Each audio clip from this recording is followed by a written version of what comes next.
Well, reds, of course, are fermenting in the tank, and so I tend to chaptalize them further along in the fermentation process, which kind of helps extend out the fermentation process a bit. And the invertase is still active throughout the fermentation process. So I will tend to chaptalize maybe in 2 or 3 parts, maybe a third of the way, halfway, and then maybe 2/3 of the way, and kind of extend it out like that.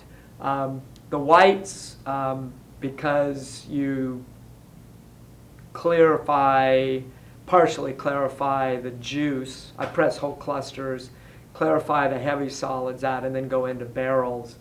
I'll tend to chaptalize right at the very beginning and get the sugar exactly where I want it. And, be checking with hydrometers and all that to make sure I have it, spot on, and just right.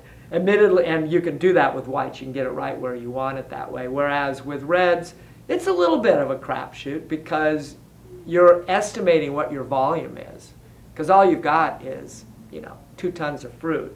And you're figuring, okay, I think I'm going to get 150 gallons a ton. Or maybe I think I'm going to get 155 gallons a ton. And then based on that, you're coming up with a volume that you need to add your sugar to. And so it can be a little gamey. And I tend to err on the conservative side, in other words, adding less. I'll tend to, even if I think there may be a little higher yield, like the berries are larger volume, I'll probably still use 150 gallons as my estimate. And if the berries are small, I may use 140. So if anything, I'm usually going to get a little lower alcohols than what I predicted, which I would rather have than be pushing over the top.